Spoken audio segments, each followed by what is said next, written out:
तो postal ballot का जिक्र करते हुए अखिलेश यादव ने एक ट्वीट किया है और अपने ट्वीट में क्या लिखा है अखिलेश यादव ने, आइए आपको बता देते हैं। उन्होंने लिखा है, पोस्टल बैलेट में सपा गठबंधन को मिले 51.5% वोट और उनके हिसाब से 304 सीटों पर हुई सपा गठबंधन की जीत चुनाव का सच बयां कर रहे हैं।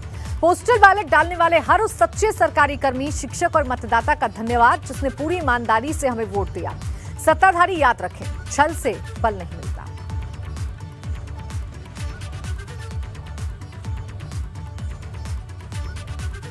ट्वीट किया है अखिलेश यादव ने और इस ट्वीट के जरिए उन्होंने सीधा हमला बोला है भारतीय जनता पार्टी पर। पोस्टल बैलेट का जिक्र किया है और पोस्टल बैलेट को आधार बनाकर उन्होंने कहा है कि छल से बल नहीं मिलता। यूपी चुनाव के नतीजों के बाद सियासी पार्टियों में खलबली मची है। ये बात आज एक बार फिर से साबित हो गई। सपा के सहयोगी महान दल के अध्यक्ष केशव देव मौर्य ने बड़ा बयान दिया। उन्होंने कहा कि सपा के प्रत्याशी विधानसभा चुनाव के दौरान ओवर कॉन्फिडेंस में आ गए थे और उन्होंने महान दल के कैडर का चुनाव के दौरान इस्तेमाल नहीं किया। इतना ही नहीं, केशव देव मौर्य ने तो यहां तक कह दिया कि स्वामी प्रसाद मौर्य भाजपा से सपा में एक रणनीति के तहत आए और उनके आने के बाद समाजवादी पार्टी ने महान दल को किनारे कर दिया। अगर ऐसा नहीं हुआ होता तो आज दूसरी तस्वीर होती। बताया जा रहा है कि केशव देव मौर्य ने दावा किया है कि गठबंधन में अहमियत नहीं मिली तो वो दूसरे विकल्प पर विचार करेंगे। ये कह रहा हूं, समाजवादी पार्टी के प्रत्याशियों के द्वारा महान दल कैडर का, महान दल के समर्थकों को इस्तेमाल कम हुआ। उस वोट पे फोकस समाजवादी पार्टी के प्रत्याशियों को नहीं था कि ये वोट भी उन्हें मिल सकता है और ये भारतीय जनता पार्टी को नुकसान डबल का कर सकता है, और ये इस्तेमाल नहीं हुआ। अब उसके पीछे कौन सा कारण है? केवल ओवर कॉन्फिडेंस हुआ कि हम तो जीत रहे हैं, हमें ज़रूरत नहीं मेहनत करने की। समाजवादी पार्टी के जो प्रत्याशी मुझसे मिलते थे, जो संपर्क में थे, सब में ओवर कॉन्फिडेंस था। और मैं ये कह रहा हूँ, रणनीतिक चाल हो सकती है कि स्वामी प्रसाद मौर्य जी को भेज के और प्रत्याशियों को और ओवर कॉन्फिडेंस किया जाए, और ओवर कॉन्फिडेंस किया गया। और जब तक स्वामी प्रसाद मौर्य जी नहीं आए थे, महान दल का इस्तेमाल हो रहा था, महान दल के लोगों को पूछा जा रहा था, महान दल के पदाधिकारियों से वोट के बारे में जानकारी ली जा रही थी, कहाँ कितना वोट है।